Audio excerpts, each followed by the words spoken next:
C36 Sam the स्वॉर्डस्मिथ। स्थापना पूरी होने तक सैम ने लकड़ी पर नक्काशी की।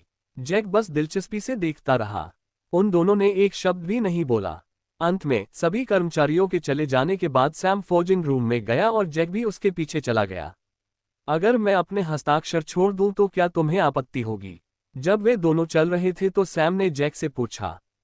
ठीक है, जैक ने बिल्कुल भी बुरा न मानते हुए उत्तर दिया। जल्द ही वे कमरे में दाखिल हुए। कमरा फोर्जिंग के लिए आवश्यक उपकरणों से भरा हुआ था और उपकरण पूरी तरह से स्थापित होने के बाद भी काफी जगह बची हुई थी। सैम ने सभी उपकरणों की बारीकी से जांच की। फिर उन्होंने कुछ निर्माण झंडे निकाले और एक संरचना बनाने के लिए आगे बढ़े और कुछ अग्नि तत्व स्पिरिट पत्थर निकाले और उन्हें संरचना नोड्स पर रख दिए। जल्द ही कमरा अग्नि तत्व आध्यात्मिक ऊर्जा से भर गया। जैक बिना किसी रुकावट के पूरी प्रक्रिया देखता रहा। वह वास्तव में ये देखना चाहता था कि सैम को ऐसे साधना स्तर के साथ रैंक 2 हथियार कारीगर बनने के लिए दूसरों से आगे क्या मिला। निर्माण पूरा होने के बाद सैम ने वह मिट्टी निकाली जिसका उपयोग उसने कारीगर परीक्षा में किया था और अपने द्वारा बनाए गए पैटर्न के लिए मिट्टी का सांचा तैयार करना शुरू कर दिया। यह आयताकार दिखता था और इसमें एक छोटा ऊर्ध्वाधर स्लिट था। सांचे का निर्माण पूरा करने के बाद वह वापस कड़ाही की ओर चला गया और फिर काली उल्कापिंड रेत ले ली। उसने उसमें थोड़ी सी मात्रा डाली और उसे सुनहरी लपटों से पिघलाना शुरू कर दिया। अयस्क की थोड़ी सी मात्रा देखकर जैक भौंचक्का रह गया, लेकिन उसने इस पर कोई टिप्पणी नहीं की। वह बस देखता रहा और सैम इसके साथ काम करता रहा। 1 घंटे से अधिक समय के बाद काले उल्कापिंड की रेत पिघलनी शुरू हो गई और जल्द ही एक तरल में बदल गई। सैम ने सांचे में तरल डाला और कड़ाही को वापस उसकी जगह पर रख दिया। फिर उसने एक गहरी सांस ली और अपने भंडार से कुछ धागे निकाले। ये हेवन स्पिरिट रेशम कीट के रेशम से बने धागे हैं। ये तटस्थ आध्यात्मिक ऊर्जा गुण वाला है। उसने उन्हें बाहर निकाला और उनमें से कुछ समान लंबाई जो लगभग 2 मीटर है को चुनना शुरू कर दिया। उसने उठाए गए सभी धागों को एक तरफ रख दिया और बाकी को अलग रख दिया। वह फिर से कड़ाही के पास गया और थोड़ी मात्रा में काली उल्कापिंड रेत डाली। इस बार रकम पिछली बार से भी कम है। उसने उसे पिघलाना शुरू कर दिया और जब अयस्क पूरी तरह से तरल में बदल गया तो उसने किनारे से एक धागा उठाया और उसे पिघली हुई धातु के कुंड के अंदर पूरी तरह से डुबो दिया। पिघले हुए धातु के पूल के अंदर धागा पूरी तरह भीगने के बाद उसने अपनी उंगलियां बढ़ाईं जो अभी एलिमेंटल फ्यूजन के अंतर्गत हैं और टिप को ध्यान से पकड़कर धागे को उठाया और दूसरे हाथ से उसने धागे को दबाया और टपकती हुई तरल धातु को निचोड़ते हुए पूरी लंबाई तक चला गया। हौंफते हुए जैक ने दृश्य को देखते हुए खुद को स्थिर करते हुए एक गहरी सांस ली। आखिरकार अग्नि तत्व के जादूगरों के लिए भी पिघली हुई धातु को छूना आसान नहीं है, लेकिन सैम ने अपनी अभिव्यक्ति में जरा भी बदलाव किए बिना ऐसा किया। वह एकदम हैरान रह गया।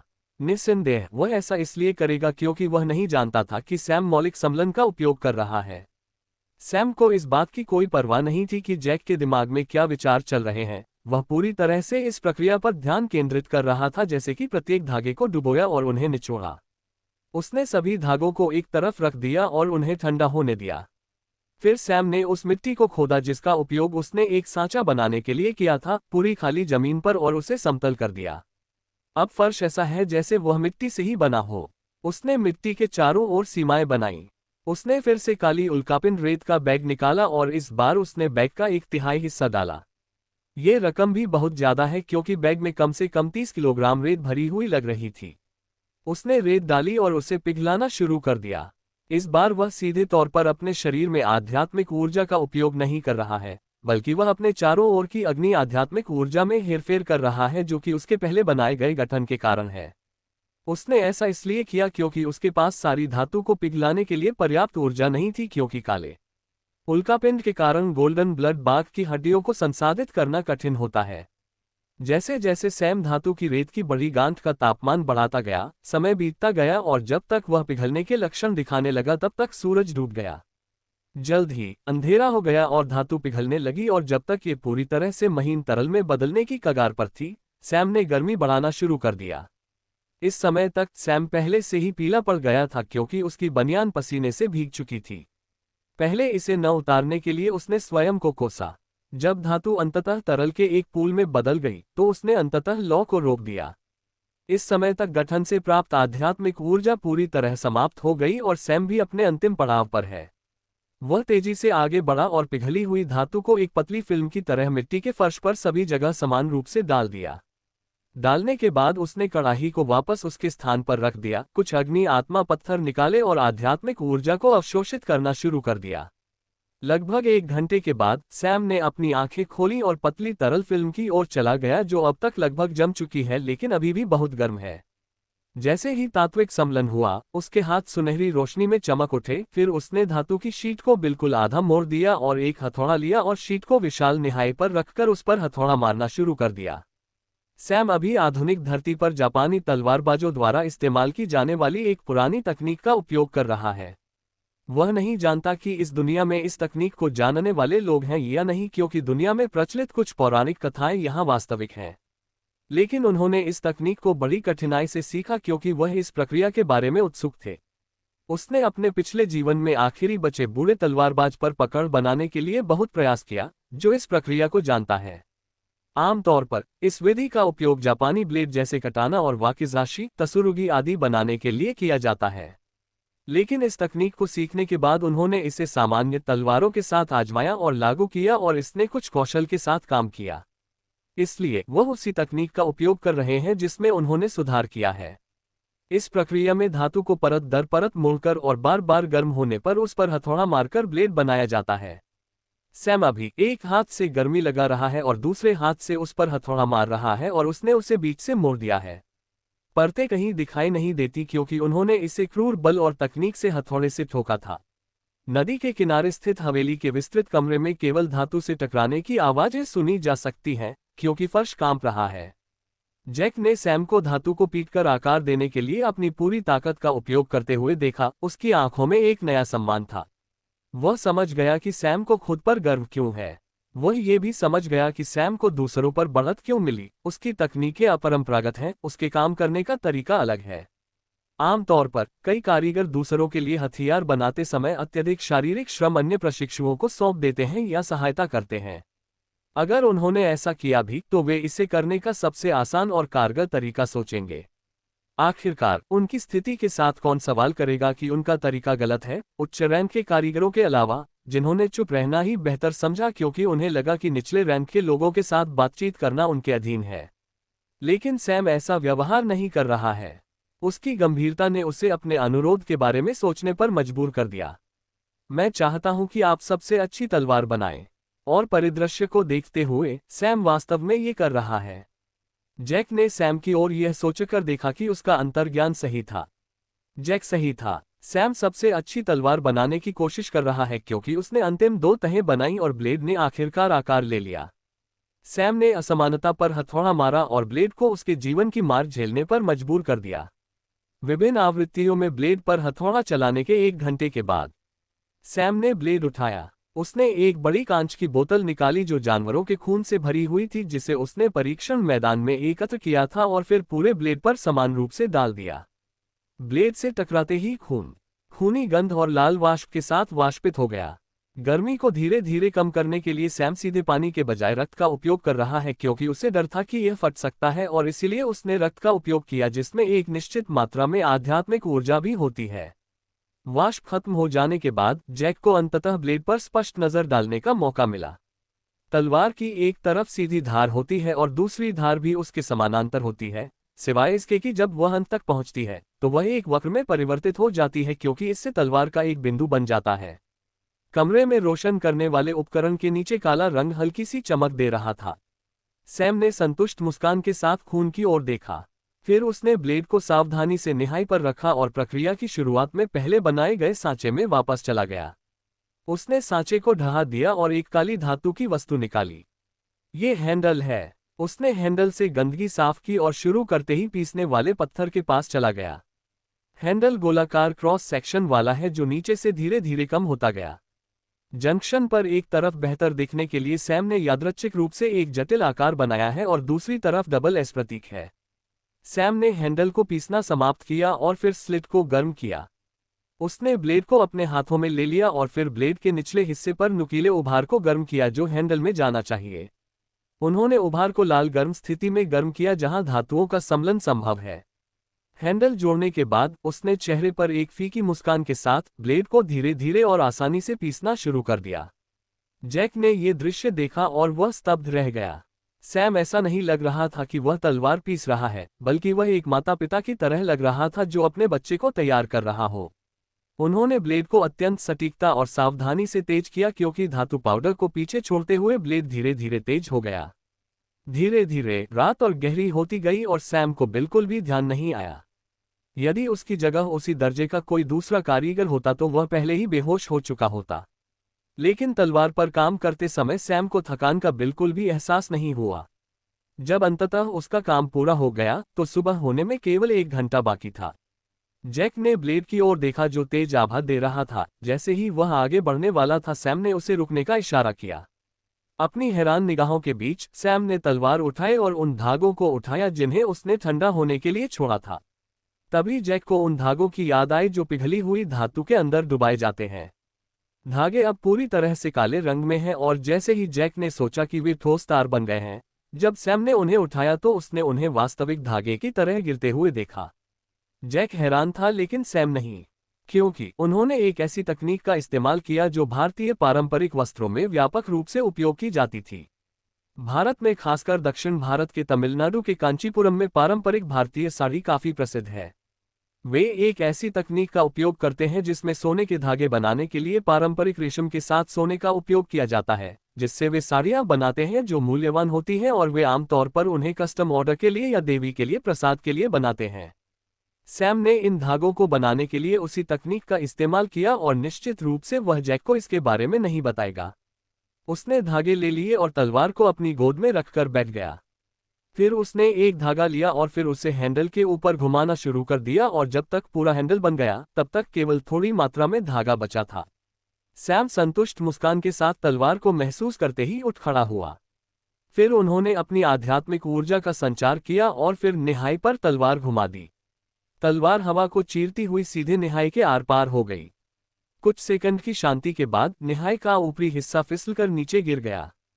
सूरज उगते ही तलवार चमक उठी और प्रकाश की एक किरण ब्लेड से टकराए। जैसे ही उसने तलवार को हवा में ऊंचा उठाया, ब्लेड चमक गया, मानो अपनी भव्यता दिखा रहा हो। सैम मुस्कुराया और धीरे धीरे वहीं बेहोश हो गया।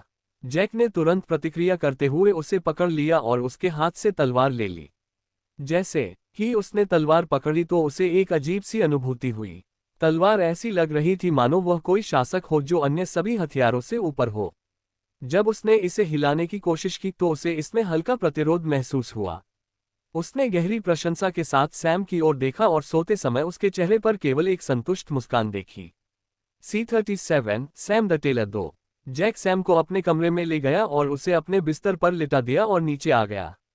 उसने मेज पर रखी काली तलवार की ओर देखा। उसने तलवार उठाए और कुशल शिल्पकार जहाज तथा तलवार से आने वाली श्रेष्ठ आभा को महसूस करते हुए उसके प्रत्येक भाग को ध्यान से सहलाया। तलवार कुल मिलाकर 3 फुट से थोड़ी कम लंबी है और ब्लेड 2 फुट से थोड़ा अधिक लंबा है। यह एक किनारे वाला ब्लेड है जो बारीक और नुकीला है।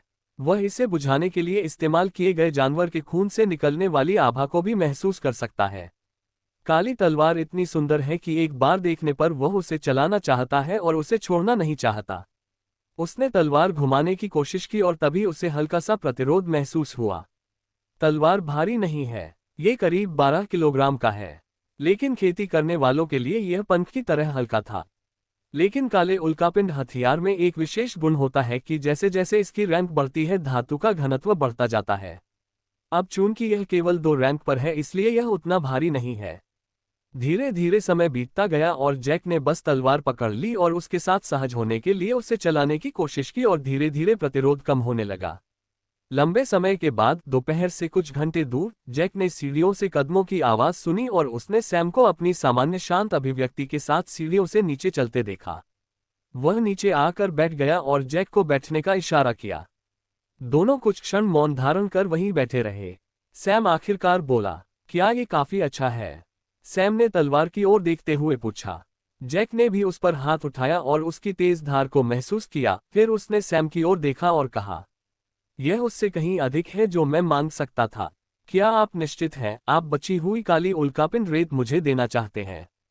सैम ने पूछा क्योंकि उसे लगा कि इससे कोई फर्क नहीं पड़ता कि वह इसे कैसे देखता है, सौदा पूरी तरह से केवल उसके लिए फायदेमंद था। आखिरकार तलवार बनाना उसके लिए केवल एक दिन का समय है और कुछ नहीं।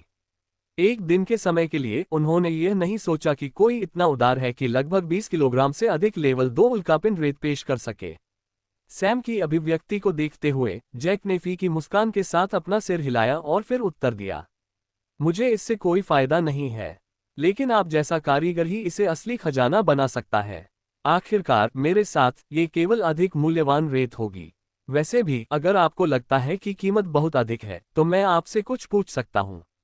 आपको बस भविष्य में मेरे एक अनुरोध के लिए सहमत होना होगा, लेकिन चिंता न करें, अनुरोध आपके लिए हानिकारक नहीं होगा। सैम ने थोड़ा सोचा और अपना सिर हिलाया और फिर वह खड़ा हुआ और जैक से हाथ मिलाया जो भी खड़ा हो गया। फिर एक सेकंड सोचने के बाद उसने कहा, मुझे कुछ करना है, तुम चाहो तो कुछ देर यहाँ रुक सकते हो। जैक ने 1 मिनट के लिए झिझकते हुए पूछा, क्या आप काली उल्कापिंड रेत से कुछ बनाने जा रहे हैं? सैम ने सिर्फ सिर हिलाया और कुछ नहीं कहा। जैक ने गहरी सांस ली और कहा, अगर आप बुरा न माने तो क्या मैं इसे देख सकता हूँ? जैक ने झिझकते हुए पूछा। वह जानता था कि उसका अनुरोध असभ्य था। आखिरकार एक कारीगर की तकनीक एक मूल्यवान ज्ञान है और हर कोई इसे केवल देख नहीं सकता है। पिछली रात मामला अभी भी खत्म नहीं हुआ था क्योंकि तलवार खुद जैक के लिए बनाई गई थी।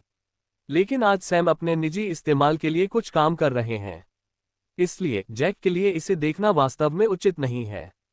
लेकिन वह खुद को यह समझाने का अवसर नहीं दे सकता कि सैम ब्लैक उल्कापिंड रेत के साथ कैसे काम करने जा रहा है। उसे लगा कि सैम की तकनीकें अनूठी और अपनी तरह की हैं। वह वास्तव में देखना चाहता था कि सैम कीमती कच्चे माल का उपयोग कैसे करेगा। सैम ने एक पल सोचा और कहा, जरूर। उनका जवाब बहुत बेपरवाह था। जैसे ही सैम फोजिंग रूम की ओर बढ़ा, जैक थोड़ा हतप्रभ था और प्रतिक्रिया करने में सक्षम नहीं था। वह स्तब्धता से बाहर आया और कमरे की ओर भागा, इस डर से कि कहीं कुछ छूट न जाए। सैम धीरे धीरे फोजिंग रूम में कड़ाही की ओर चला और ब्लैक मेटियोराइट रेत का बैग उठाया। थैला अभी भी 2/3 भरा हुआ था और उसने उसका 1/4 भाग कड़ाही में डाला और धीरे धीरे उसे गर्म करना शुरू कर दिया। कुछ घंटों के बाद पाउडर पिघलना शुरू हो गया और जल्द ही पिघली हुई तरल धातु का एक पूल देखा जा सकता था। जैसे ही जैक सैम से कुछ करने की उम्मीद कर रहा था, उसने देखा कि सैम वही रेशम का धागा निकाल रहा है जो उसने पहले लिया था। ये वही स्वर्ग आत्मा रेशम कीट का तटस्थ धागा है, लेकिन इस बार धागा पहले की तरह छोटी मात्रा में नहीं बल्कि एक बड़ा बंडल है। सैम ने धागे के बंडल को डुबोया और निचोड़ते हुए बाहर निकालना शुरू कर दिया क्योंकि उसने पहले वाली क्रियाओं को फिर से दोहराया और धागे बनाना शुरू कर दिया। ये प्रक्रिया घंटों तक चलती रही। ये देखकर जैक थोड़ा निराश हुए बिना नहीं रह सका। उसे उम्मीद नहीं थी कि सैम दोबारा ऐसा कुछ करेगा। अचानक उसे यह एहसास हुआ। सैम तुरंत सहमत हो गया क्योंकि उसने तकनीक पहले ही देख ली थी। जैक ने केवल आह भरी। यदि सैम को जैक के विचार पता होते तो वह सटीक निष्कर्ष निकालने के लिए निश्चित रूप से उसकी प्रशंसा करता। हालांकि सैम को विश्वास था कि हर कोई सिर्फ देखकर उसके कौशल का उपयोग नहीं कर सकता है और हर कोई उसके विचारों की नकल नहीं कर सकता है। वह बस सावधान रहना चाहता था। आखिरकार कुत्ते खाने वाली इस दुनिया में कोई भी इतना सतर्क नहीं रह सकता। जब तक सैम ने धागे बनाना पूरा किया तब तक लगभग शाम हो चुकी थी और जब तक उसने कढ़ाई से धागे का आखिरी टुकड़ा निकाला तब तक आधा बंडल लगभग सूख चुका था। कढ़ाई में बहुत ही कम मात्रा में धातु बची है। सैम ने एक बहुत ही लकड़ी की नक्काशी निकाली और एक सांचा तैयार किया। उसने बची हुई धातु को फिर से गर्म करना शुरू कर दिया ताकि वह फिर से महीन तरल बन सके और उसके बाद उसने धातु को सांचे में डाला और जमने के लिए छोड़ दिया। सैम ने धागे का बंडल छोड़ दिया और अपनी ऊर्जा वापस पाने के लिए बैठ गया। तभी जैक की नज़र बड़े धागे पर पड़ी और वह चौंक गया। वह सैम की तकनीकों पर इतना केंद्रित था और निराश होने में व्यस्त था। वह धागे के बंडल के आकार को लगभग भूल गया था। आकार लगभग 2 बास्केटबॉल के बराबर है और उसके मन में केवल एक ही विचार है, वह इसके साथ क्या करने जा रहा है। इंतजार करते समय उसने बस सैम को प्रत्याशा से देखा। बाहर अंधेरा होने के बाद ही सैम ने अपनी आंखें खोली। उसने सूखे बंडल को अपने हाथों में लिया और अगले कमरे की ओर चलने लगा और जैक भी उसके पीछे चल दिया। जब जैक कमरे के अंदर गया तो वह पूरी तरह से स्तब्ध रह गया। लकड़ी के पुतले और बड़ी मेज है। एक दर्जी के लिए आवश्यक सभी उपकरण मौजूद हैं। उसने सभी उपकरणों और सैम को देखा। उसने अपने जीवन में कभी नहीं सोचा था कि यह ठंडा आदमी दर्जी बनेगा। ये भी पहली बार था कि सैम कमरे में आया और सभी उपकरणों का निरीक्षण किया। ये कमरा फिलिप द्वारा तब तैयार किया गया था जब वह दिव्य आयाम के अंदर 2 महीने तक प्रशिक्षण ले रहा था। हर चीज का निरीक्षण करने के बाद उसने अपना काला पंख वाला कोट निकाला, जिसे उसने बनाते समय अपने भंडारण में रखा था, और मेज पर रख दिया। उसने मेज की दराज से 2 बड़ी सुइयां निकाली और सुई के छेद के अंदर धागा डाल दिया। इन सुइयों को टेपेस्ट्री सुई कहा जाता है, जो कपड़े बुनने के लिए एक बहुत ही सामान्य उपकरण है। उन्होंने प्रकाश आध्यात्मिक ऊर्जा का उपयोग करते हुए उच्च निपुणता और गति के साथ कुशलतापूर्वक बुनाई शुरू कर दी। जैक हाथों की बात की छवियों को घूर रहा था और उसे चक्कर आ रहा था। उसने सैम के एकाग्र चेहरे को देखा और फिर उसकी तुलना उससे की, जिसने बिना कुछ सोचे या पलक झपकाए काल के अंगों को फाड़ दिया, जबकि सारा खून उसके चेहरे पर बिखर गया था। कोई तुलना ही नहीं है। किसी ने कल्पना भी नहीं की होगी कि जो सैम किसी को भी मार सकता था और जो कोई भी उसकी ओर भय की दृष्टि से देखता था उसे मार डालता था, वह अब कपड़ा बुन रहा है। उन्होंने इस तथ्य को भी नजरअंदाज कर दिया कि सैम काले उल्कापिन रेत जैसी बेहद कीमती सामग्री का उपयोग कपड़े के धागे के रूप में कर रहा है। जैसे ही सैम ने बुनाई शुरू की, समय धीरे धीरे उड़ गया और मेज पर रखे कपड़े की बड़ी शांति ने एक आकार ले लिया। समय बीतता गया और आधी रात हो गई। धागा खत्म होने के बाद सैम ने चौक का एक टुकड़ा लिया और मापने वाले रिबन का एक सेट निकालते हुए निशान लगाना शुरू कर दिया। इसके बाद उसने कैंची निकाली और काटने की कोशिश की। बजना एक कष्टप्रद ध्वनि के साथ कैंची टूट गई। तभी सैम अपने क्षेत्र से बाहर आया और फिर टूटी कैंची को देखा और फिर कपड़े को। तभी उसे एहसास हुआ कि वह इस कपड़े को सामान्य कैंची से नहीं काट सकता। उसने इधर उधर देखा और अंततः उसकी नज़र जैक पर पड़ी, जो स्तब्ध भाव से उसे घूर रहा था। उसे अचानक एक विचार आया और फिर वह जैक की ओर चल पड़ा। क्या मैं आपकी तलवार उधार ले सकता हूँ? सैम ने पूछा। जैक अपनी स्तब्धता से बाहर आया और फिर अपने भंडारण से काली तलवार निकाली। सैम ने तलवार पकड़ ली और फिर कपड़ा जैक की ओर बढ़ा दिया। इस कपड़े को इन 2 जगहों पर पकड़ो। उसने जैक को अपने हाथ फैलाकर कपड़ा पकड़ने के लिए निर्देशित किया। तभी एक स्पष्ट रूप से खींची गई चाक रेखा दिखाई दी। सैम ने एक कदम पीछे हटकर तलवार को कसकर पकड़ लिया। तभी कमरे में तलवार की तेज आवाज सुनाई दी और कपड़ा 2 हो गया। सैम को अपनी चाल चलते देख जैक लगभग उछल पड़ा। होश में आने के बाद वह तलवार पर उसके नियंत्रण की प्रशंसा करते हुए सैम की ओर देखने से खुद को रोक नहीं सका। वह एक ठोस निहाई को भी काट सकता है और सीमा से बाहर निकले बिना कपड़े के एक बोल्ट को भी काट सकता है। जल्द ही तलवार की आवाज लगातार सुनी जा सकती थी, क्योंकि सैम और जैक एक ही क्रिया दोहरा रहे थे और कई अलग अलग आकार के कपड़े के टुकड़े देखे जा सकते थे। सैम पुतले की ओर चला और तभी उसे कुछ याद आया और वह तुरंत फोजिंग रूम की ओर भागा। कुछ मिनटों के बाद वह वापस आ गया। उसके हाथ में एक काली सुई है। फिर उसने कपड़े पुतले के ऊपर रख दिए और उसी बचे हुए धागे से सिलाई करने लगा। काम पूरा होने के बाद पुतले पर कोट चढ़ाया गया। जैक ने कोट को देखा और फिर मेज पर पंखों के पैटर्न वाले काले कोट को देखा। लेकिन जैसे ही वह दोनों की तुलना करने वाला था, उसने देखा कि सैम पंख वाले कोट को जला रहा है और कुछ ही मिनटों में गायब हो रही सुनहरी लपटों के अंदर केवल काले पंखों का ढेर बचा है। इस बार जैक को 2 बातों से आश्चर्य हुआ। पहला, पंख असली हैं। दूसरा, सैम पंख नहीं जला सका। वह सोच रहा था कि सैम ऐसा कैसे कर सकता है। उसने अपने मन में कभी नहीं सोचा था कि पंख अनमोल पदार्थ है। उन्होंने सारा श्रेय सैम के आग पर नियंत्रण को दिया। निस्संदेह वह इससे अधिक गलत नहीं हो सकता। सैम ने पंख ले लिए और अपनी कढ़ाई वैसे ही शुरू कर दी जैसे उसने पहले की थी। जब जैक ने सैम को उसके सुंदर चेहरे पर मुस्कान के साथ काम करते देखा तो फिलिप और अन्य लोगों के समान ही भावना महसूस हुई। उस पर मुस्कुराहट और शैतानी रूप से सुंदर उस ठंडे खून वाले राक्षस से भी मेल नहीं खा रहा था जो उसे बेरहमी से मार सकता था। वह वहीं खड़ा रहा और उसे काम करते हुए देखा। जब तक सैम का काम खत्म हुआ तब तक पक्षियों की चहचहाट थी जिसे बाहर से सुना जा सकता था। तभी जैक अपनी स्तब्धता से बाहर आया और उसे एहसास हुआ कि सुबह हो चुकी है। सैम ने पुतले से नया कोट उतारकर पहन लिया। जब उसने कोट पहना हुआ था और एक सर्वोच्च आभा दे रहा था तो जैक ने उसे भव्यता से खड़े होकर देखा। जैसे ही सैम ने कोट पहना, उसे डेजावू की भावना महसूस हुई। ये बिल्कुल वैसा ही था जैसा उन्होंने पिछली बार लावा रॉक विलेज में किया था। जब उसने कोट की ओर देखा तो वह मुस्कुराए बिना नहीं रह सका। बड़बड़ाना अचानक पेट की बड़बड़ाहट से शांति भंग हो गई और सैम ने अपने पेट की ओर देखा क्योंकि उसे अत्यधिक भूख लग रही थी। फिर उसने जैक की ओर देखा जो अभी अभी स्तब्धता से बाहर आया और बोला, कुछ खाना है? सहयोग। सैम और जैक नदी के किनारे बैठे हैं जहां सैम आमतौर पर फिलिप और अन्य लोगों के साथ खाना खाते हैं। इस बार वहां एक बहुत बड़ा पक्षी है जो आग पर भून रहा था। सैम ने ध्यान से देखा क्योंकि वह खाना पकाने का इंतजार कर रहा था।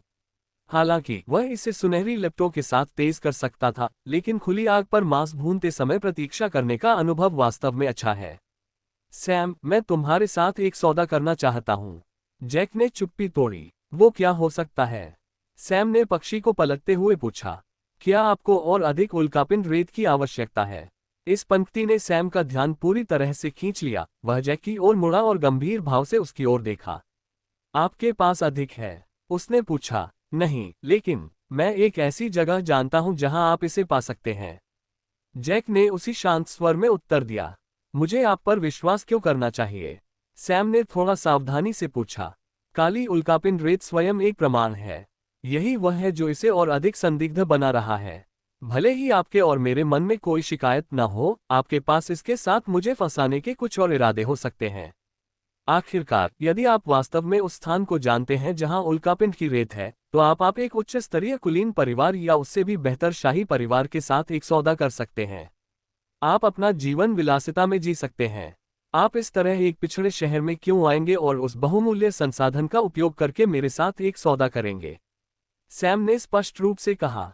सैम की अटकलों पर जैक ने अपना सिर हिलाया और एक पल के लिए उसे समझ नहीं आया कि क्या कहे। आपको मुझ पर विश्वास करने के लिए मुझे क्या करना चाहिए?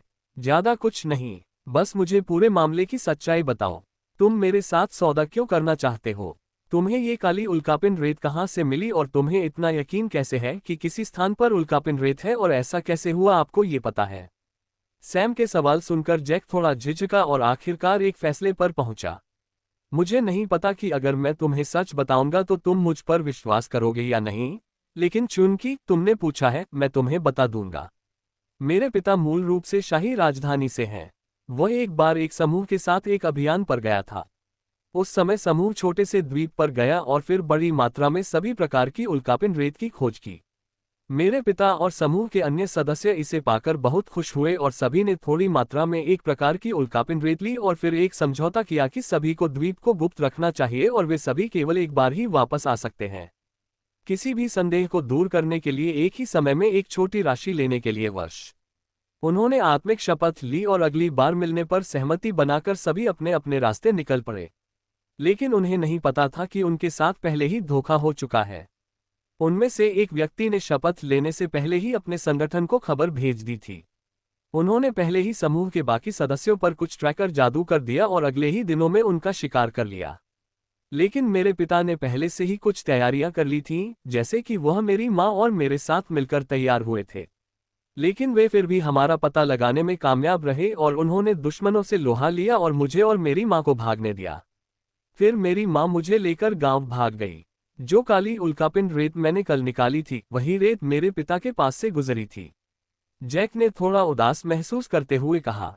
कितने दिन हो गए? सैम ने शांति से पूछा। 15 साल, जैक ने उतने ही शांत लेकिन उदास स्वर में उत्तर दिया। तो फिर तुम उस समय एक शिशु हो। तुम्हें ये सब कैसे पता? सैम ने कुछ संदेह के साथ पूछा। जैक ने बस एक आह भरी और अपना सिर हिला दिया। फिर उसने एक पुस्तक निकाली और उसे सैम की ओर बढ़ा दिया। मुझे ये हाल ही में मिला। मेरी माँ की 1 साल पहले मृत्यु हो गई और फिर उन्होंने मुझे ये स्क्रॉल दिया। उन्होंने कहा कि यह मेरे पिता ने उन्हें दिया था कि मैं 16 साल का होने के बाद मुझे दे दूं। लेकिन पिछले साल उनका निधन हो गया, उसकी पिछली बीमारियों के लिए। सैम ने स्क्रॉल लिया और सब कुछ पढ़ा। स्क्रॉल में कमोबेश वही था जो जैक ने कहा था, लेकिन एक अतिरिक्त जानकारी है। ये संगठन का नाम है। इसे काला जल संगठन कहा जाता है। सैम ने जैक की ओर देखा और पूछा, फिर सौदा क्या है? मैं ब्लैक वाटर संगठन को नष्ट करने में आपकी मदद चाहता हूं। जैक ने ठंडे स्वर में कहा, मैं पैसे के लिए हत्या करने वाला व्यक्ति नहीं हूं। भले ही मैं आप पर विश्वास करता हूं, ब्लैक वाटर और मेरे बीच कोई शिकायत नहीं है, इसलिए मेरे पास उन्हें नष्ट करने का कोई कारण नहीं है। सैम ने कहा, इस पर एक नजर डालें। जैक ने सैम की ओर एक और स्क्रॉल उछाला। सैम ने हैरानी भरी दृष्टि से इसे खोला और इसकी सामग्री को देखकर भौहें चढ़ गईं। इसमें संगठन के बारे में बहुत सारी जानकारी है। ऐसे सभी प्रकार के संदिग्ध व्यवसाय हैं जिनका वे हिस्सा हैं। सैम को आधुनिक धरती पर माफिया की याद आई। ये काला पानी माफिया का विश्व संस्करण है। जैसे ही वह ये कहने ही वाला था कि अगर ब्लैक वाटर इस तरह के कारोबार में शामिल है तो इससे उसका कोई लेना देना नहीं है, उसने सूची के आखिरी भाग को देखा और भौहें सिकोड़ ली। वह गहरे सोच में पड़ गया। उन्होंने वास्तव में सूची की शुरुआत के बारे में ज्यादा परवाह नहीं की क्योंकि वहां कोई बिल्कुल अच्छा समाज नहीं है। अंडरवर्ल्ड आम बात है, लेकिन सूची की आखिरी बात ने उन्हें इस संगठन से सचमुच घृणा करने पर मजबूर कर दिया। आपको ये जानकारी कहाँ से मिली? सैम ने जैक की ओर देखते हुए पूछा। जैक को एहसास हुआ कि कुछ गड़बड़ है। मेरे पिता शाही परिवार से काम करते थे। मेरी मां ने कहा कि अभियान से वापस आने के बाद उन्होंने अपने सभी संसाधनों का उपयोग करके अपने साथ गए सभी लोगों की जांच शुरू कर दी। उन्हें पता चला कि उनमें से एक काला पानी से था, इसलिए उसने सारी जानकारी एकत्र की और उसे अन्य स्क्रॉल के साथ मेरी मां को दे दी। जैक के खत्म होने के बाद सैम कुछ देर तक चुप रहा और फिर कुछ झिझक के साथ आखिरी पंक्ति की ओर देखने लगा। फिर उसने गहरी सांस लेते हुए कहा, मैं आपकी मदद करूंगा लेकिन सीधे तौर पर नहीं। मैं सीधे तौर पर संगठन पर ताकत से हमला नहीं करूंगा और मैं सीधे सुर्खियों में नहीं आने वाला हूं। लेकिन जब भी आप कोई कदम उठाने जा रहे हो तो आपको बताना होगा, मैं इसे इस तरह से प्लान करेंगे कि आप उन्हें ज़्यादा से ज़्यादा नुकसान पहुंचा सकें। मैं तभी लाइमलाइट में आऊंगा जब उनकी नज़र मुझ पर पड़ेगी। मैं पेमेंट तभी लूंगा जब आप संतुष्ट हो जाएंगे मेरे द्वारा प्रदान किए गए काम के लिए, इसलिए यदि आप सौदा लेना चाहते हैं तो मुझे इससे कोई आपत्ति नहीं है। सैम की बातें सुनकर जैक थोड़ा हैरान हो गया। वह मुख्य रूप से सैम से इस सौदे के लिए उसकी अपार संभावनाओं के कारण पूछ रहा था। उनका युद्ध कौशल चरम पर है और ऐसा लगता है कि सहायक व्यवसायों में उनके पास बहुत सारी प्रतिभाएं हैं। लेकिन जब उसने सैम के शब्दों में आत्मविश्वास सुना तो वह खुद को रोक नहीं सका, लेकिन थोड़ा प्रलोभित हुआ, लेकिन वह इसे पूरी तरह से स्वीकार करने के लिए खुद को तैयार नहीं कर सका। उसकी झिझक को भांपते हुए सैम फिर बोला, स्क्रॉल में दी गई जानकारी के अनुसार ब्लैक वाटर कई शाखाओं वाला एक विशाल संगठन है। आइए हम अपने सौदे का परीक्षण करें। यदि हम काउंट शहर में जाते हैं तो वहां एक शाखा हो सकती है। हम कुछ व्यवस्था करेंगे और समाप्त करेंगे वहां की शाखा, तो आप उसके बाद सहयोग के बारे में सोच सकते हैं। हालांकि जैक ने एक पल के लिए सिर हिलाया। मुझे इससे कोई दिक्कत नहीं है, लेकिन हम शहर गिनने कब जाएंगे? उसने कुछ उम्मीद से सैम की ओर देखते हुए पूछा। वह वास्तव में बदला लेने के लिए बहुत उत्सुक है। हमें अकेले जाने की जरूरत नहीं है। आप आज स्कूल वापस जाएं और फिर वहीं इंतजार करें। लोगों की एक टीम चुनी जाएगी जिसे 12 दिनों में काउंट शहर भेजा जाएगा। इसलिए हो सकता है कि चयन की खबर और आप इसमें अपना हाथ आजमा सकते हैं। अगर आप ऐसा कर सकते हैं तो हमें मुफ्त यात्रा मिलेगी। जैक थोड़ा आश्चर्यचकित हुआ और शांत हो गया। उसने सैम की ओर सिर हिलाया और अपना हाथ बढ़ाया। ये सौदा है। सौदा। फिर वे मांस खाते खाते जल्द ही चुप हो गए। इस बीच क्रिम्सन फ्लेम परिवार में माहौल थोड़ा उदास है। बैठक कक्ष इस उदासी से भर गया क्योंकि परिवार का मुखिया मुख्य कुर्सी पर बैठ गया और सभी बुजुर्ग बैठ गए। एक महिला है जो परिवार के मुखिया के पास बैठी रो रही है। फ्रेया बीच में खड़ी हो गई और परिवार के मुखिया की ओर देखने लगी। फ्रेया, क्या तुम परिवार के लिए ऐसा कर सकती हो? परिवार के मुखिया ने विनती भरे स्वर में फ्रेया से पूछा।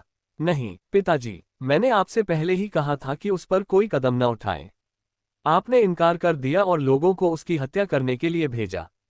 उसे खबर मिल गई। फिर जब वह अकादमी का मूल्यांकन कर रहा था तो आपने काल और अन्य लोगों से भी ऐसा करने के लिए कहा, एक कदम सिर्फ इसलिए कि उसने आपके किए का बदला लिया है। अब आप उससे ऐसे ही मिलना चाहते हैं क्योंकि उसकी हैसियत है कि आप उसे नाराज नहीं कर सकते। क्षमा करें पिताजी, मैं पहले ही वह कर चुका हूं जो मैं कर सकता हूं और पहले ही उससे हमारे प्रति उदार होने का अनुरोध कर चुका हूं। यदि आप उसे और नहीं उकसाएंगे तो वह उदार हो जाएगा। मैं आपसे मिलने के लिए अनुरोध करने के लिए खुद को तैयार नहीं कर सकता, भले ही वह उदार है और हमारी दोस्ती के कारण मेरे लिए ऐसा कर सकता है। उसके बाद मेरे पास उसे दिखाने के लिए कोई चेहरा नहीं होगा। फ्रेया ने निराशा से भरे स्वर में कहा।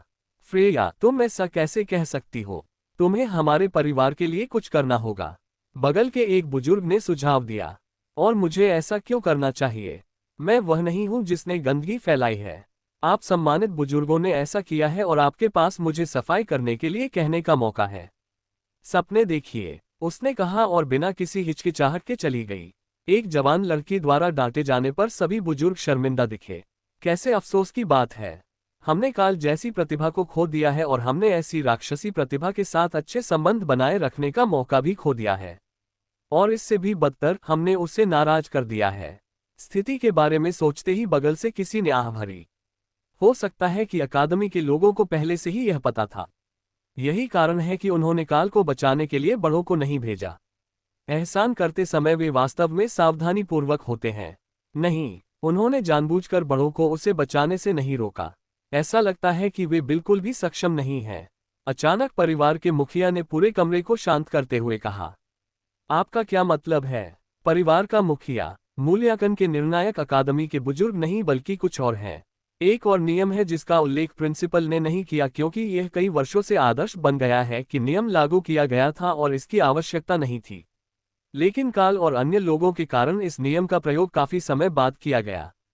अपने बेटे के बारे में याद करते ही परिवार के मुखिया ने आह भरी। ये कैसा नियम है? उनमें से एक ने पूछा। जब कोई मौत की चुनौती जारी करता है और अपने भागने के टोकन को दांव के रूप में रखता है तो अन्य बुजुर्ग लड़ाई में हस्तक्षेप नहीं कर सकते हैं जबकि वे परीक्षण के मैदान में हैं। वास्तव में न्यायाधीश इसकी अनुमति नहीं देगा, कुलपति ने धीमी आवाज में कहा। लेकिन क्या न्यायाधीश भी अकादमी का हिस्सा नहीं है और क्या वह भी इंसान नहीं है? वह नियमों को मोड़ सकता है ना? नहीं, गठन ही न्यायाधीश है। कोई भी इंसान मूल्यांकन का निर्णय लेने के लिए पर्याप्त नहीं है क्योंकि वे निर्णय को प्रभावित कर सकते हैं। सभी बुजुर्ग भ्रमित हो गए। आपका क्या मतलब है कि गठन न्यायाधीश है? किसी ने पूछा, लेकिन इस बार कोई जवाब नहीं आया। इस दौरान सैम ने अपना भोजन समाप्त किया और जैक के साथ शहर चला गया। वे बाजार गए और सैम ने सिलाई के लिए बहुत सारी सामग्री, फोजिन के लिए कच्चा माल और शिलालेख स्याही के लिए बहुत सारी सामग्री खरीदी। जैक ने सामग्रियों की भारी मात्रा को देखा और गहरी सांस ली। सैम, तुम इतना अधिक क्यों खरीद रहे हो? उसने अपनी जिज्ञासा छुपाने में असफल होते हुए पूछा। मुझे कुछ पैसे कमाने की जरूरत है, सैम ने कहा और अपनी खरीदारी जारी रखी। जब सैम अपनी हवेली में वापस आया तब तक दोपहर हो चुकी थी। जैक अकादमी वापस चला गया है। उसकी हवेली में प्रवेश करने के बाद सैम एक कुर्सी पर बैठ गया और एक पल की चुप्पी के बाद बोला, मुझे मेहमानों का बिन बुलाए आना पसंद नहीं है, इसलिए बेहतर होगा कि जब मैं अच्छा व्यवहार करूं तो तुम बाहर आ जाओ। C39 सुरक्षा शुल्क। सैम की बात खत्म होते ही एक कमरे से एक व्यक्ति धीरे से बाहर आया। वह एक लंबा चौड़ा युवक है जिसकी उम्र 18-19 साल लगती है। उनका लुक काफी औसत है और वह भीड़ में घुल मिल जाएंगे। इस लड़के के बारे में एकमात्र उल्लेखनीय बात उसकी नाक है जो पूरी तरह से हवा में है। यदि संभव हो तो वह इससे आसमान छूना चाहेगा। वह हड्डियों का अहंकारी है। वह सैम के सामने आया और उसके सामने एक कुर्सी पर बेपरवाह होकर बैठ गया और खुद को सहज कर लिया। युवक ने उसका आकार बढ़ाया और अहंकार से कहा, तुम्हें सैम ही होना चाहिए। तुम बिल्कुल वैसे ही हो जैसे अफवाहों में बताया गया था। तुम वास्तव में एक लड़के हो जो शिष्टाचार नहीं जानता। क्या तुम नहीं जानते कि अकादमी में वरिष्ठों का सम्मान कैसे करना है? उसने ये सुनिश्चित करने के लिए अपनी छाती फुलाते हुए कहा कि सैम वर्दी पर लगे 3 सितारों को स्पष्ट रूप से देख सके। लेकिन उसे जो मिला वह सैम का बिना किसी भावना के शांत रूप था।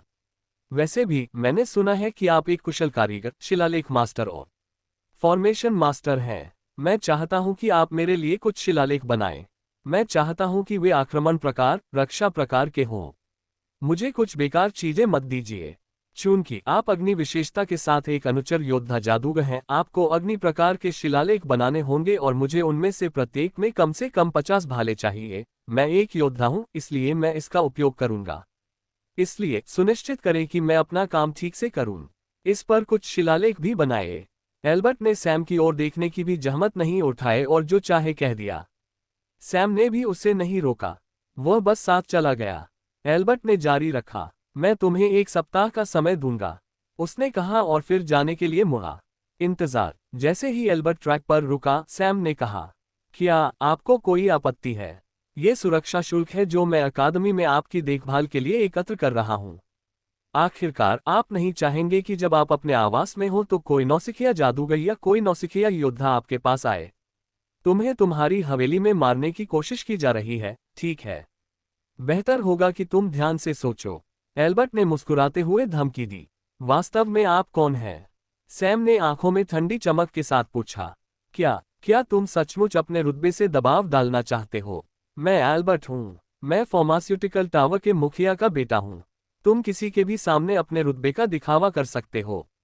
लेकिन तुम्हें अपनी पूंछ अपने पैरों के बीच सामने रखनी होगी फार्मास्यूटिकल टावर। आखिरकार यह अच्छा नहीं होगा यदि आपको चोट लगने पर शहर में कोई उपचारकर्ता आपकी सहायता के लिए नहीं आता है।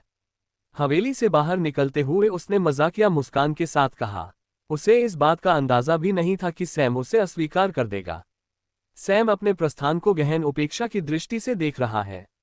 वह एल्बर्ट को ऐसे देख रहा है मानो वह कोई बुद्धिहीन मूर्ख हो। उसे एक बात समझ में आ गई। एल्बर्ट एक कुएं का मेढक है। उनकी नज़र में स्टारवुड शहर ही एकमात्र ऐसी दुनिया है जिसे वह जानते थे। आखिरकार अगर वह कुछ सामान्य ज्ञान के साथ सोच सकता है तो वह समझ सकता है कि फार्मास्यूटिकल टावर के प्रमुख के रूप में सैम को उसके पिता की स्थिति के बारे में धमकी देना काफी मूर्खतापूर्ण था। सैम को अचानक किसी के आने की आहट सुनाई दी और उसने देखा कि दो तेंदुए उस पर झपट रहे हैं। वहां दो शावक हैं जिन्हें उसने उठाया था। जब वे उससे लिपट गए तो उसने उनके सिर रगड़े जैसे कि सैम का आलिंगन ही दुनिया में एकमात्र सुरक्षित स्थान है। फिलहाल वे पहले से ही लेवल 1 के शिखर पर हैं। सैम को पता नहीं क्यों लेकिन ये पैंथर उसकी देखरेख में असाधारण रूप से अच्छी तरह से बढ़ रहे हैं। कहो छोटे बच्चों, क्या मैं सचमुच इतना शाकाहारी दिखता हूँ? सैम ने दोनों हाथों से उनके अंडों को सहलाते हुए पूछा। पैंथर्स ने भी हैरान भाव से उसकी ओर देखा। कोई बात नहीं, मुझे वास्तव में ये सुनिश्चित करने का एक तरीका सोचना चाहिए कि यह आदमी जानता है कि मैं मांसाहारी हूँ। आखिरकार मैं अभी भी नाश्ते के लिए एक ईगल पर हूँ, उसने पैंथर्स के साथ बेडरूम में जाते हुए कहा। फिर वह गायब हो गया और टावर के अंदर फिर से प्रकट हो गया। जैसा कि उसने देखा, सैम धीरे धीरे रैक के माध्यम से चला गया। फिर वह प्रकाश तत्व का उपयोग नामक पद पर रुके। उन्होंने रैक में विभिन्न अलमारियों को देखा। वहां प्रकाश तत्व के सभी प्रकार के सहायक उपयोग सूचीबद्ध थे, जैसे लंबे समय तक रोशनी, अल्पकालिक रोशनी, रात का दृश्य आदि। अंततः वह नाम के एक विस्प पर रुका। प्रकाश तत्व उपचार में किस प्रकार कार्य करता है? वह रुका और ज्ञान को धीरे धीरे आत्मसात करने लगा। दरअसल सैम तुरंत ही उपचारक नहीं बनना चाहता था। स्टारवुड शहर छोड़ने के बाद वह इस क्षेत्र का अध्ययन करना चाहते थे, लेकिन अब उन्होंने अपना मन बदल लिया है। सैम ने उपचार प्रक्रियाओं और मंत्रों को ध्यानपूर्वक पढ़ा। दरअसल उपचार मंत्र काफी सरल हैं और उनमें से बहुत कम हैं। वे हैं निदान, घावों के लिए बुनियादी उपचार, रक्त और विषाक्त पदार्थों के लिए शुद्धिकरण, उन्नत उपचार जिसका उपयोग उच्च स्तर की चोटों के लिए किया जाता है जब अंग टूट जाते हैं और फिर अंत में पुनः विकास होता है जो एक लापता अंग का विकास होता है। लेकिन दुनिया में पुनर्विकास लगभग लुप्त हो गया है और केवल कुछ उच्च स्तरीय चिकित्सक, जिन्हें उंगलियों पर गिना जा सकता है, ही इसे कर सकते हैं। उपचारक मंत्रों को आक्रमण मंत्रों की तरह नहीं माना जाता है जिन्हें शक्ति स्तर का उपयोग करके वर्गीकृत किया जाता है, लेकिन उपचारक मंत्रों को नियंत्रण के स्तर के आधार पर वर्गीकृत किया जाता है। जादू को ठीक करने के लिए एकमात्र आवश्यकता यह है कि जादूगर के पास एक हल्का गुण होना चाहिए और फिर उसके पास असाधारण नियंत्रण होना चाहिए, और दूसरी शर्त यह है कि पर्याप्त आध्यात्मिक ऊर्जा हो। एक उपचारक के पास जितनी अधिक आध्यात्मिक ऊर्जा होती है, चोट का स्तर उतना ही अधिक होता है और वह उपचारकर्ता का उपचार भी उतना ही अधिक कर सकता है। जानकारी से सैम को पता चला कि अन्य पेशे की तुलना में चिकित्सकों की रैंकिंग अलग अलग है। उपचारकर्ताओं की रैंकिंग इस आधार पर की जाएगी कि वे कितने उच्च स्तर के कल्टीवेटर का उपचार कर सकते हैं। इसका मतलब यह है कि यदि एक उपचारक जो अनुच्च स्तर पर है, नौसिखिए चरण में एक उन्नत चोट के लिए एक कृषक को ठीक कर सकता है, तो उसे रैंक 2 उपचारक के रूप में स्थान दिया जाएगा। सैम ने जानकारी का अध्ययन किया और देखना शुरू किया कि जादू कैसे काम करता है।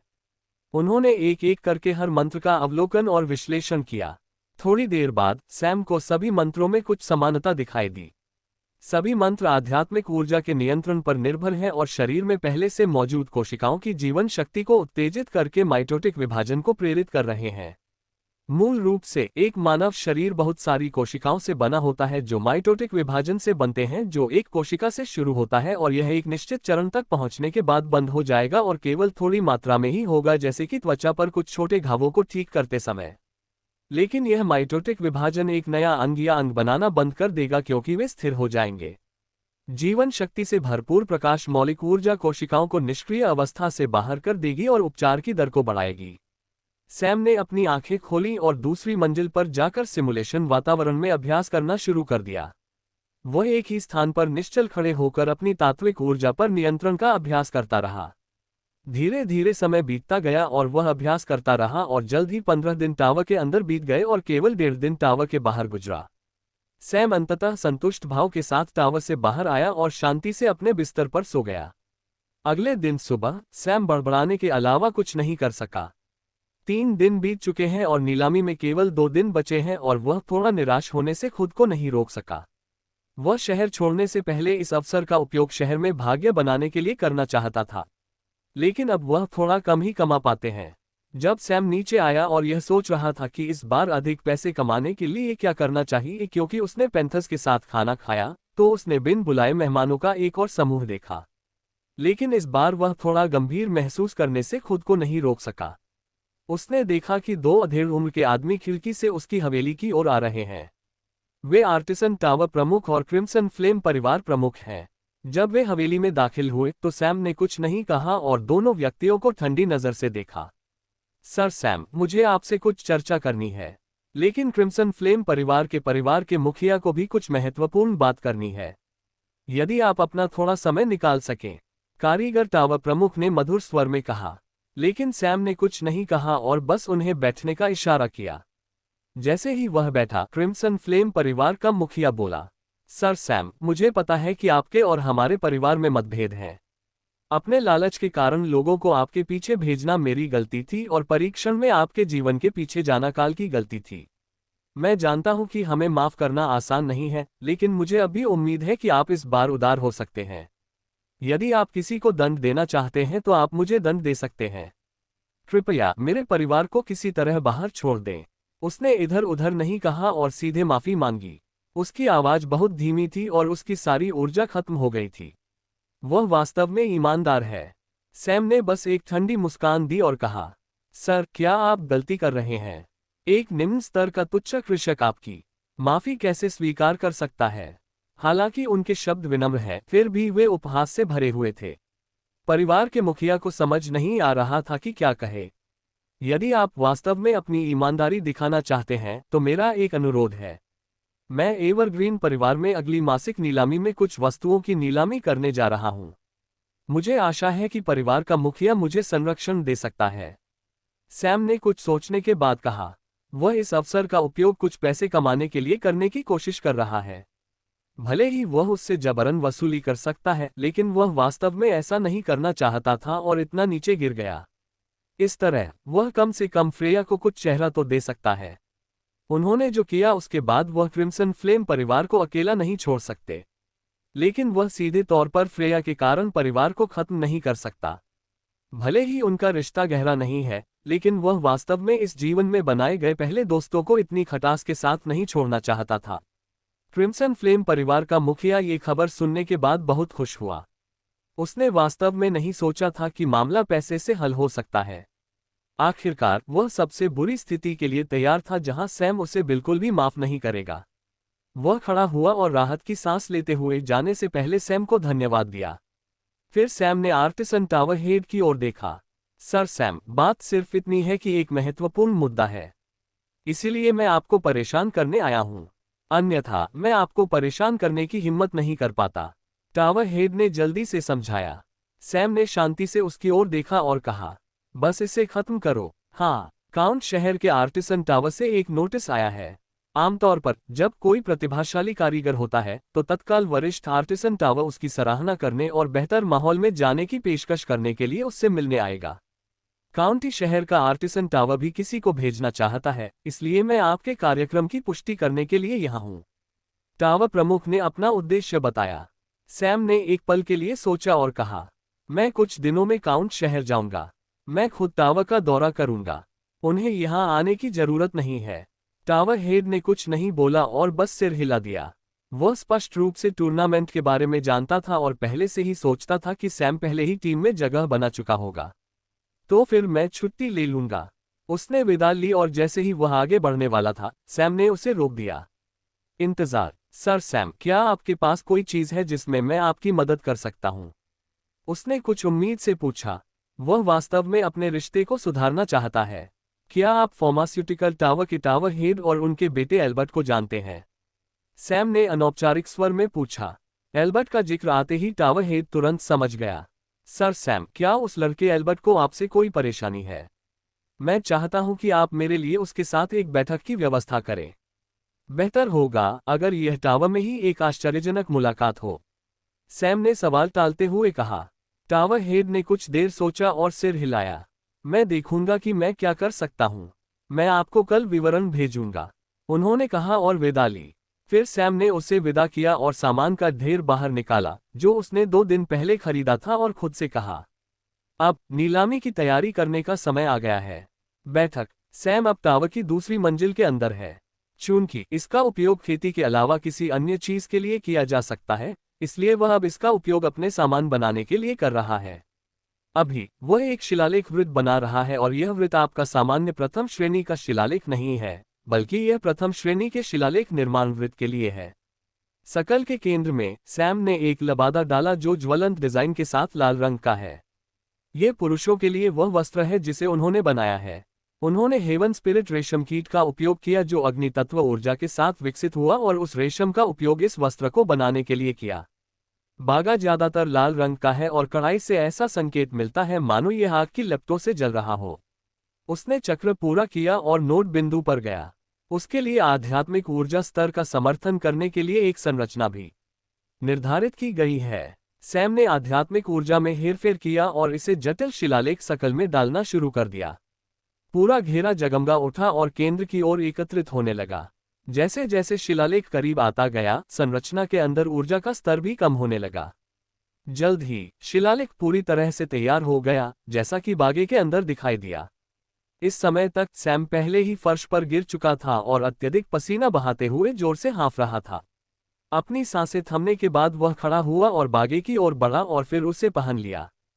फिर उन्होंने अपनी आध्यात्मिक ऊर्जा का संचार किया और एक पारदर्शी गोलार्ध उनके केंद्र के रूप में प्रकट हुआ और जल्द ही आध्यात्मिक ऊर्जा उनकी ओर एकत्रित होने लगी। यह एक आत्मा एकत्रित करने वाली संस्था है। सैम ने इस संरचना को सीधे बागे पर अंकित किया। दरअसल कुछ लोग जो काफी अमीर हैं वे एक एरे डिस्क खरीदेंगे और एकत्रित ऊर्जा की दर को बढ़ाने के लिए अभियानों या लड़ाइयों में इसका उपयोग करेंगे। लेकिन सैम ने अपने शोध और प्रयोगों का उपयोग करके इसे सीधे बागे पर अंकित कर दिया। चूंकि ये वस्त्र भी अग्नि तत्व ऊर्जा के हेवन स्पिरिट सिल्क से बना है, ये चरम स्तर के अनुचर के स्तर तक हमले के लिए सुरक्षा के साथ साथ कुछ हद तक आग के हमलों के खिलाफ प्रतिरोध भी प्रदान करेगा। यदि वह कुछ रक्षा शिलालेखों का उपयोग करता है तो वह इसे नौसिखिया स्तर 1 हमले का बचाव कर सकता है। सैम ने संतुष्टि के साथ लबादे को देखा और उसे दूर रख दिया। वह आयाम से बाहर आया और अपने लिविंग रूम में बैठ गया और उसने आह भरी और पानी का एक बड़ा घूंट पी लिया। वह सचमुच थक गया है। ये नीलामी का दिन है। पिछले कुछ दिनों से सैम लगातार कपड़े और शिलालेख बनाते रहे। यह नीलामी सामग्री है जिसे वह बिक्री के लिए रखने जा रहा है। जो 3 दिन उन्होंने कपड़ों पर खर्च किए यानी टावर के अंदर 30 दिन, उन्होंने हर दिन एक पोशाक बनाई जिसमें से 28 की नीलामी होनी है। बाकी 2, खैर वह अपनी बात का पक्का आदमी है। सैम हवेली से बाहर आया और नदी की ओर देखा। उसे अचानक तैरने की इच्छा हुई, इसलिए उसने अपनी बनियान उतार दी और सीधे नदी में कूद गया और तैरने लगा। 1 घंटे की तैराकी के बाद आखिरकार उसे संतुष्टि महसूस हुई और वह बाहर आ गया। दोपहर हो चुकी है। उसने चमकदार सूरज को देखा और मुस्कुराया। ये दृश्य ऐसा लग रहा था जैसे ये किसी पेंटिंग से निकला हो। उसका सुंदर चेहरा, उसका लंबा शरीर, उसका तराशा हुआ और नंगा ऊपरी शरीर और नदी के पानी में भीगे हुए काले बाल, तेज धूप और उसकी उतनी ही उज्ज्वल मुस्कान। दृश्य मंत्रमुग्ध कर देने वाला था। उन्होंने कुछ क्षणों तक इस अनुभव का आनंद लिया और वापस हवेली के प्रवेश द्वार की ओर चल दिए। उसने अपने कपड़े बदले और नया बना पंखदार काला कोट पहना और बाहर आ गया। ये समय को लेकर है। शहर की ओर चलते हुए वह बड़बड़ाया। इस बीच आर्टिसन टावर में टावर हेड रिसेप्शन पर ऐसे टहल रहा है जैसे वह किसी का इंतजार कर रहा हो। केली अपने पिता की ओर देखते हुए एक तरफ खड़ी हो गई। जल्द ही 2 मध्यम आयु वर्ग के व्यक्ति उत्तम वस्त्र और गरिमा में आभा के साथ आए। इन दोनों के पास 2 नंबर वाला बैज है। वे दोनों इंस्क्रिप्शन टावर और फॉर्मेशन टावर के टावर हेड हैं। जब उन्होंने आर्टिसन टावर हेड को घबराहट से चलते हुए देखा तो वे उसे छेड़ने से नहीं रोक सके। अरे हेरोल्ड, तुम्हें क्या हुआ? तुम कुत्ते की तरह घूम रहे हो, इंस्क्रिप्शन टावर प्रमुख ने हंसते हुए कहा। लड़खड़ाओ फेलिक्स, तुम लोग आ गए। अब अगर वह छोटा पूर्वज आ जाए तो हम जा सकते हैं। हेरोल्ड, जो आर्टिसन टावर प्रमुख हैं, ने उत्तर दिया। फाल्टर फॉर्मेशन टावर हेड है और फेलिक्स इंस्क्रिप्शन टावर हेड है।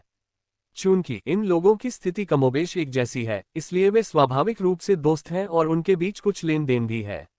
आपने हमें अचानक आने के लिए क्यों कहा?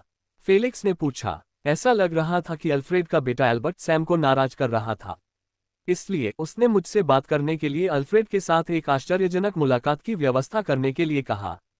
ऐसा नहीं है कि आप सैम के स्वभाव को नहीं जानते हैं। सिर्फ इसलिए कि उसे कमीने कहा जाता था, उसने एक कलाकृति बनाए क्रिम्सन फ्लेम परिवार का बच्चा। यह अल्फ्रेड हमारे सामने काफी घमंडी है। अब उसके अपने घमंडी बेटे को इस राक्षस को भड़काना होगा। सैम के साथ मेरे पहले से ही कुछ मतभेद हैं, इसलिए मैं रिश्ता सुधारना चाहता हूं। मैं चाहता हूं कि आप लोग मेरी मदद करें। उसके आने के बाद मेरे साथ फार्मास्यूटिकल टावर तक चलना। यही वह समय है जब वह अपने प्रशिक्षु को पढ़ाते हैं, इसलिए हमें यह सुनिश्चित करना होगा कि हम उसे मौके पर ही पकड़ लें। यह मेरे लिए ठीक है। देखते हैं वह अहंकारी कमीना सैम जैसे जीनियस पर अपना अहंकार कैसे प्रदर्शित करेगा। फेलिक्स ने कहा, आइए देखें ये कैसे होता है। फाल्टा बोला। जल्द ही सैम आर्टिसन टावर के पास आया और 3 मध्यम आयु वर्ग के पुरुषों को देखा और थोड़ा हैरान हुआ। वह हिरोड की ओर चला और बोला, हेलो, क्या इंतजाम हो गए? उन्होंने सीधे अभिवादन किया और स्थिति के बारे में पूछा। उसने अन्य 2 अधेड़ उम्र के पुरुषों को पूरी तरह से नजरअंदाज कर दिया। जब हिरोड ने अपने दोस्तों के भावों को देखा तो उसे खुशी महसूस हुई। सर सैम, ये फॉर्मेशन टावर हेड फाल्टर और इंस्क्रिप्शन टावर हेड फेलिक्स हैं। उन्होंने परिचय कराया। सैम ने उनकी ओर देखा और कहा, हेलो, मैं सैम हूँ। उनका उत्तर संक्षिप्त और सटीक था।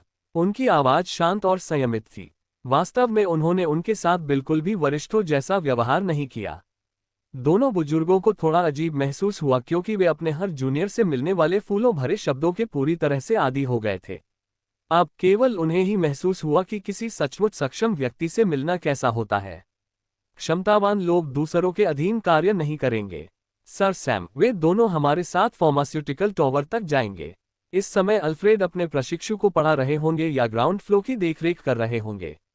इसलिए यदि आप उसे आश्चर्यचकित करना चाहते हैं तो ये सबसे अच्छा समय होगा। हिरोड ने कहा, क्योंकि वह झटका नए शामिल हुए प्रशिक्षु पर अपना ही सींग उछालेगा। उसने मन ही मन सोचा। कोई बात नहीं, सैम ने उत्तर दिया और अन्य 3 टावर प्रमुखों के साथ अपनी राह बना ली और केली भी नम्रतापूर्वक उनके पीछे पीछे चल दिया। वह वास्तव में उत्सुक थी कि सैम इससे कैसे निपटेगा। वह अकादमी में 3रे वर्ष की छात्रा भी है और एल्बर्ट के बारे में स्पष्ट रूप से जानती थी। जब उसने सुना कि एल्बर्ट ने सैम को नाराज कर दिया है तो उसने तुरंत सोचा कि एल्बर्ट मर गया है। कुछ क्षणों के बाद ही उसे एहसास हुआ कि सैम की वर्तमान शक्ति के साथ उसे मारना लगभग असंभव है। जब उसने अपने पिता से सुना कि सैम कैसे एल्बर्ट के पिता से मिलना चाहता है तो वह काफी आश्चर्यचकित और भ्रमित हो गई। इसीलिए वह उनका पीछा कर रही है कि वह क्या करेंगे। कुछ मिनटों के बाद 5 लोगों का समूह फार्मास्यूटिकल टावर पर आया। अब सैम अपने सभी बैच खुले में पहन रहा है। जब लोगों ने सैम और सभी बैच के साथ 3 बड़े लोगों को देखा तो उन्होंने तुरंत उसकी पहचान का अनुमान लगा लिया। इससे टावर में हड़कंप मच गया। जब अल्फ्रेड, जो भूतल पर सभी प्रशिक्षुओं की प्रशंसा का आनंद ले रहा था, ने शोर सुना तो वह बाहर आने वाला था, लेकिन समूह पहले ही कमरे के दरवाजे पर पहुंच गया। जब उसने सैम के साथ अन्य 3 टावर प्रमुखों को देखा तो वह भौंचक्का रह गया। हिरोड, इस हंगामे से क्या हुआ? जब तुम आते हो तो इतना हंगामा क्यों करते हो? अल्फ्रेड ने स्पष्ट अप्रसन्नता भरे स्वर में पूछा। उसने सैम को बिल्कुल भी संबोधित नहीं किया। उनके विचार में सैम चाहे कितना भी प्रतिभाशाली क्यों न हो, उसका पहले उसका अभिवादन करना प्रतिष्ठा की हानि है, क्योंकि वह अब उच्च स्थिति में है। उनके दिमाग में एक पिल मास्टर कारीगर से ऊंचा है। इसलिए जब उन्होंने रैंक 3 स्कॉलर आर्टिसन बैच को देखा तो वह हिले तक नहीं। सैम ने अभिमानी और घमंडी अल्फ्रेड को बड़ा आकार दिया। वह बिल्कुल उनके बेटे जैसा है। उनका चेहरा स्वाभाविक रूप से भीड़ में घुल मिल जाएगा। कोई भी उसे समूह से बाहर निकालने की जहमत नहीं उठाएगा। वह कमरे में गया और चारों ओर देखा। कमरे में 3 बड़ी हरी छिपकलियां हैं। सैम ने उन्हें एक नज़र में पहचान लिया। वे हरे स्केल छिपकलियां हैं। प्रत्येक छिपकली को एक मेज पर रखा गया है और पूरी तरह से विभिन्न शिलालेखों और कलाकृतियों से बंधा हुआ है। ये तीनों लेवल 2 पीक पर हैं और इन सभी के पैर कटे हुए हैं। घाव से खून टपकने लगा। सैम ने घटनास्थल को देखा और तुरंत समझ गया कि क्या हो रहा है। प्रत्येक टेबल के पास 3 लोग खड़े हैं। वे चिकित्सक हैं जो उपचार पाठ का अभ्यास कर रहे हैं। दरअसल वे अभ्यास के लिए इन ग्रीन स्केल छिपकलियों का उपयोग करते हैं क्योंकि कटे हुए अंग तब तक बढ़ते रहेंगे जब तक उन्हें पर्याप्त जल आध्यात्मिक ऊर्जा मिलती रहेगी। सभी उपचारक रैंक एक उपचारक हैं। वे घाव बनाएंगे और उसे ठीक करेंगे। वे कुछ गलतियां कर सकते हैं क्योंकि जानवर का स्तर उच्चतम स्तर पर है जिसे उपचारक संभाल सकता है और घाव अनियमित रूप से ठीक हो जाएगा। वे इस प्रक्रिया को दोहराएंगे और अभ्यास पूरा होने के बाद वे खराब पैर को काट देंगे और छिपकलियों को पानी के आध्यात्मिक ऊर्जा वातावरण के अंदर रख देंगे और उसे अपने आप ठीक होने देंगे।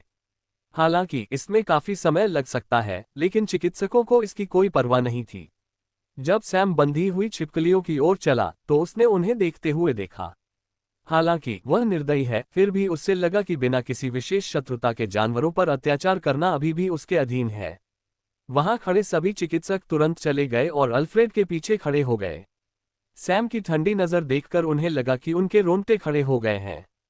मिस्टर अल्फ्रेड, मैं सैम हूं। मैं आज आपके बेटे एल्बर्ट के बारे में बात करने के लिए यहां आया हूं। सैम ने उसकी ओर बिल्कुल भी देखे बिना कहा। वह अभी भी छिपकलियों पर बंदी कलात्मक जंजीरों को देख रहा है। जैसे ही अल्फ्रेड ने अपने बेटे की बात सुनी, उसकी अभिव्यक्ति बदल गई और उसने एक मरहम लगाने वाले के कान में कुछ फुसफुसाया और सैम की ओर चल दिया। आपको क्या कहना है? उसने भौहें सिकोड़कर पूछा। ठीक है, आपका बेटा एल्बर्ट कुछ दिन पहले बिना बुलाए मेरी हवेली में आया और फिर बोला कि वह चाहता है कि मैं स्कूल में सुरक्षा शुल्क के रूप में उसके लिए यह और वह करूं। इसलिए मैं यहाँ इस पर चर्चा करने के लिए हूँ। सैम ने उत्तर दिया और कमरे में 3 कुर्सियों में से एक पर बैठ गया। एक सीट ले कृपया। उसने अल्फ्रेड को बैठने का इशारा किया जिसका अल्फ्रेड ने पीछा किया। मिस्टर सैम, आप गलत लग रहे हैं। मैं अपने बेटे को जानता हूँ। क्या आपकी हैसियत के साथ दूसरों की निंदा करना आपके अधीन नहीं है? आजकल के युवा खराब हो रहे हैं। अल्फ्रेड ने स्वीकार नहीं किया, लेकिन वह दिल से निराश हुए बिना नहीं रह सका। उसने वास्तव में सच कहा और वही ये है कि वह वास्तव में जानता था कि उसका बेटा और उसका बेटा निश्चित रूप से वही करेगा जो सैम ने कहा था। लेकिन जानना एक बात है और स्वीकार करना दूसरी बात है। पिताजी, क्या आप मुझे ढूंढ रहे हैं? अचानक एल्बर्ट अंदर आया और जब उसने सैम की ओर देखा तो उसका चेहरा चमक उठा और बोला, क्या आपने मेरा आदेश पूरा कर लिया? जब उसने ऐसा कहा तो उसने अपने पिता की अभिव्यक्ति भी नहीं देखी। जब उसने सैम को देखा तो वह सचमुच उत्साहित हो गया, लेकिन उन्हें निराशा ही हाथ लगेगी। सैम ने अल्फ्रेड की ओर उपहास और तिरस्कार के भाव से देखा। किसका इंतजार कर रहे हो? निकालो सामान। एल्बर्ट ने आव देखा न ताव और फिर से मांग कर दी। अल्फ्रेड ने अचानक अपने बेटे को इतनी जोर से मारना चाहा कि वह 1 महीने तक बिस्तर पर पड़ा रहे। उनकी वजह से अब वह एक मुश्किल स्थिति में है। उन्होंने बड़े लोगों और लोगों को नहीं देखा और सीधे एक जीनियस से उगाही करने की कोशिश कर रहे हैं। अचानक सैम की बंदूक छूट गई। वह वास्तव में इस एल्बर्ट के सीने में बिल्कुल नजदीक से शॉट्स की एक पूरी मैगजीन गाड़ देना चाहता था। वह खड़ा हुआ और बंधी हुई छिपकलियों में से एक की ओर चला और फिर अपना हाथ एक बंधनकारी जंजीर पर रख दिया। उसने अल्फ्रेड की ओर देखा और बोला, मिस्टर अल्फ्रेड, मैं यहाँ इसलिए हूँ क्योंकि मुझे कुछ कहना है, क्योंकि यह आपको भविष्य में उपयोगी लग सकता है। जैसे ही उसने कहा कि जिस चेन को उसने छुआ वह अचानक पाउडर में बदल गई और वह छिपकली पर दूसरी चेन पर चढ़ गया। दर्शक इसे अविश्वसनीय रूप से देख रहे हैं। ऐसा प्रतीत होता है कि उसे इसकी कोई परवाह नहीं थी और वह जारी रहा। आप शायद नहीं जानते होंगे, लेकिन मैं एक ऐसा व्यक्ति हूं जो घमंड और अहंकार की वकालत करता है, क्योंकि मैं खुद काफी घमंडी और अभिमानी हूं। आपका बेटा एल्बर्ट मुझसे कुछ वसूलने के लिए नौसिखिए के रूप में अपनी स्थिति का उपयोग करना चाहता था। जैसे ही उसने ये कहा, छिपकली पर सभी बंधन पाउडर अवस्था में है। आपके बेटे ने भी पिल मास्टर के रूप में आपकी स्थिति का उपयोग करके मुझे धमकी दी थी। दरअसल फार्मास्यूटिकल टावर के लोगों का समाज में ऊंचा दर्जा है, लेकिन मुझे पता है कि फार्मास्यूटिकल टावर के लोगों के बीच की स्थिति में भी मतभेद है। उदाहरण के लिए, एक उपचारकर्ता को पिल मास्टर से उच्च दर्जा दिया जाता है। क्या ये सही नहीं है? सैम ने छिपकली के कटे हुए पैर के घाव पर अपना हाथ रखते हुए कहा। उसने अल्फ्रेड की ओर देखा और कहा, एक सलाह मी अल्फ्रेड, आपकी हैसियत के लिए आपके बेटे का अहंकार ठीक होने वाले जादू को पसंद करेगा। वह खुद को कुछ लोगों से बचा सकता है, ठीक उसी तरह जैसे वे कुछ घावों को ठीक कर सकते हैं। जैसे ही वह बोला, हाथ से सुनहरी रोशनी निकलने लगी और तीव्र गति से नया पैर बढ़ने लगा और कुछ ही सेकंड में नया पैर आ गया। इसके बाद सैम ने छिपकली के सिर को थपथपाया और कटे हुए पैर को अपने हाथ में ले लिया। लेकिन अगर वह आपके रुतबे के अहंकार में जरूरत से ज्यादा नशे में हो तो ऐसा हो सकता है। जैसे ही उसने ये कहा, अचानक उसके हाथ का पैर उसके हाथ में मांस के पेस्ट में बदल गया। यहां तक कि हड्डियां भी नहीं बची। सभी दर्शक पीछे हट गए और भयभीत हो गए। मैं आज ये बताने के लिए यहाँ आया हूँ, इसलिए नहीं कि मैं आपकी स्थिति या कुछ और से डरता हूँ। मैं आपके बेटे के साथ कई तरीकों से निपट सकता था, लेकिन आप असीमित पाखंड के साथ अपने बदला लेने की इच्छा में हस्तक्षेप करेंगे, जिससे मैं दिल से नफरत करता हूँ। इसलिए मैं तुम्हें सीधे सूचित कर रहा हूँ कि यदि तुम्हारा बेटा दोबारा मेरे पास आए तो याद रखना कि मेरी खेती हर समय एक जैसी नहीं रहेगी। उन्होंने कहा और 3 बिग शॉट्स और केली के साथ प्रवेश द्वार की ओर चल दिए। 3 बड़े लोगों ने आज कुछ नहीं कहा, क्योंकि वे सिर्फ शो देखना चाहते थे और हेरोल्ड को सैम के साथ अपने रिश्ते को बेहतर बनाने में थोड़ी मदद करने की कोशिश करना चाहते थे, क्योंकि उनका मुख्य व्यवसाय आर्टिसन है। लेकिन जब उन्होंने अल्फ्रेड की वर्तमान अभिव्यक्ति को देखा,